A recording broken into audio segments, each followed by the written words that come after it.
कभी बाहुबली तो कभी मसीहा, कभी राजनीतिक साथी तो कभी विरोधी, कभी विवादों में तो कभी गरीब के घर दुआओं में।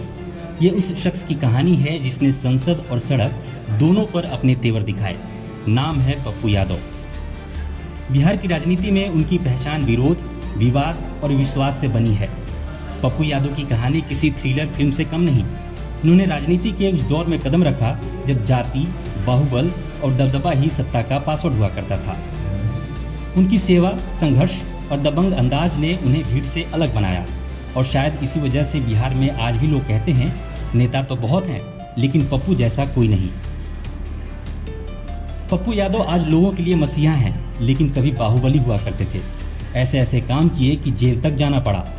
17 साल तक उन्होंने जेल में समय बिताया। हत्या, किडनैपिंग, मारपीट और बूथ कैप्चरिंग जैसे दर्जनों मामले पप्पू यादव के खिलाफ दर्ज हैं। देखा जाए तो पप्पू यादव की विवादों की फहरिस्त उनके राजनीतिक करियर से भी बड़ी है। तो चलिए आज की इस वीडियो में हम राजनीति के रॉबिन हुड यानी पप्पू यादव के बारे में जानते हैं। 6 दिसंबर 1967 बिहार के मधेपुरा जिले के खुर्दा करवेली गांव में जन्मा ये लड़का एक दिन लोकसभा की गूंज बन जाएगा, शायद किसी ने सोचा न था। पप्पू यादव का असली नाम राजेश रंजन है। उनका जन्म एक जमींदार और अमीर परिवार में हुआ था। पप्पू एकलौते बेटे थे। उन्होंने आनंद मार्ग स्कूल आनंदपल्ली से पढ़ाई की। उसके बाद बीएन मंडल विश्वविद्यालय मधेपुरा से राजनीति विज्ञान में स्नातक और इग्नू से आपदा प्रबंधन और मानवाधिकार में डिप्लोमा की पढ़ाई की। पप्पू यादव का नाम राजनीति के गलियारों में सबसे पहली बार साल 1990 में सुनाई दिया, जब वे विधानसभा चुनाव में निर्दलीय प्रत्याशी के रूप में मधेपुरा की सिंहेश्वर सीट से चुनाव लड़े और जीत हासिल किया। उसके बाद का उनका सियासी सफर आपराधिक मामलों में विवादों से भरा रहा, मारधाड़ से भरपूर। तब बड़े बड़े दबंग भी पप्पू से टकराने से बचते रहे। हालांकि पप्पू मानते रहे हैं कि सामाजिक अंतर्विरोधों के कारण उनकी ऐसी छवि गढ़ दी गई। पहली बार विधायक बनने वाले पप्पू यादव ने बहुत कम वक्त में कोसी बेल्ट के कई जिलों में अपना प्रभाव बढ़ा लिया। उन्होंने मधेपुरा नहीं बल्कि पूर्णिया, सहरसा, सुपौल और कटिहार जिलों में अपने समर्थकों का मजबूत नेटवर्क खड़ा कर लिया। इस जीत के बाद पप्पू की राजनीति राज्य से ऊपर केंद्र पर केंद्रित हो गई और पप्पू ने 1991 का लोकसभा चुनाव हुआ तो निर्दलीय ही चुनाव लड़ा। बाहुबली उम्मीदवार के नाम से विख्यात पप्पू यादव पूर्णिया लोकसभा क्षेत्र से निर्दलीय ही जीत गए। इसके बाद वो फिर 1996 और 1999 में भी पूर्णिया से ही जीतकर सांसद बने। उन दिनों जब बिहार में लालू यादव का बोलबाला था तब पप्पू यादव भी इसी पार्टी में शामिल हो गए। बाद में 2004 में पप्पू यादव आरजेडी के टिकट पर मधेपुरा से चुनाव लड़ा और जीतकर चौथी बार सांसद बने।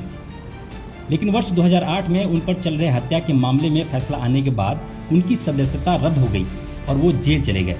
लेकिन वर्ष 2013 में उन्हें पटना हाई कोर्ट ने साक्ष्य नहीं होने के कारण हत्या के मामले में बेल दे दिया। इससे पप्पू को फिर से राजनीति करने का अवसर मिल गया। पप्पू ने अगले वर्ष होने वाले लोकसभा चुनाव लड़ने का निर्णय लिया और 2014 का लोकसभा चुनाव फिर से आरजेडी के टिकट पर मधेपुरा से लड़ा और इस बार जीत गए। पप्पू की यह 5वीं जीत थी। हालांकि 7 मई 2015 को लालू यादव ने उन्हें पार्टी से निकाल दिया। उनके ऊपर आरोप पार्टी विरोधी गतिविधियों में शामिल होने का लगा था।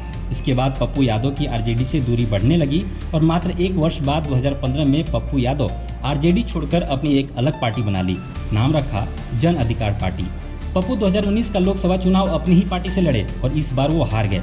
बाद में उन्होंने अपनी पार्टी का विलय कांग्रेस में कर लिया और फिर कांग्रेस से टिकट पर महागठबंधन से 2024 का लोकसभा चुनाव पूर्णिया लोकसभा क्षेत्र से लड़ा, जिसमें पप्पू यादव की जीत हुई। यह 6ठी बार है जब पप्पू यादव सांसद बने। कहते हैं राजनीति में जितनी ऊंचाई उतना ही विवाद, और ये लाइन पप्पू यादव पर सटीक बैठती है। भले ही उन्होंने 6 बार संसद भवन तक का सफर तय किया है लेकिन विवादों ने उनका कभी पीछा नहीं छोड़ा। पप्पू यादव पर साल 1998 में सीपीएम नेता अजीत सरकार की हत्या का आरोप लगा था, जिसके बाद उन्हें गिरफ्तार भी किया गया तथा साल 2008 में विशेष सीबीआई अदालत ने पप्पू यादव और 2 अन्य को सीपीआई नेता की हत्या का दोषी ठहराते हुए उम्र कैद की सजा सुनाई थी। हालांकि पर्याप्त सबूत न मिलने के कारण पटना हाईकोर्ट ने पप्पू यादव को मई 2013 में जेल से रिहा करने का आदेश दे दिया। पप्पू यादव साल 2015 में भी चर्चा में आए। इस बार उनकी चर्चा एक एयर होस्टेस को चप्पल से पीटने की वजह से हुई। यही नहीं, उन्हें कोरोना काल में कोविड-19 मानदंडों के उल्लंघन के आरोप में भी गिरफ्तार किया गया था। पप्पू यादव पर रंगदारी मांगने, हत्या, किडनैपिंग, मारपीट और बूथ कैप्चरिंग जैसे दर्जनों मामले पप्पू यादव के खिलाफ दर्ज हैं। बिहार की सियासत में जहां जातीय समीकरण और बाहुबल की राजनीति प्रमुख रही है, वहां पप्पू यादव ने कभी इन दोनों का इस्तेमाल किया तो कभी इनके विरुद्ध भी खड़े हुए।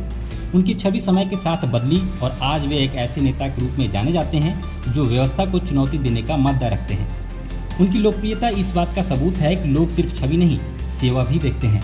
भले ही उनके पास सत्ता नहीं, लेकिन उनके पास जनता है और यही उनकी सबसे बड़ी ताकत है। उनकी अभी तक की जर्नी को देखकर ये कहा जा सकता है कि विवाद बहुत हैं, लेकिन भरोसा उससे भी बड़ा है। अगर आपको ये कहानी रोचक लगी हो तो वीडियो को लाइक करें, कमेंट में बताएं कि आप क्या सोचते हैं पप्पू यादव के बारे में, और हाँ, चैनल को सब्सक्राइब करना ना भूलें ताकि अगली बार भी ऐसी दमदार कहानियाँ आप तक पहुँचती रहे। धन्यवाद।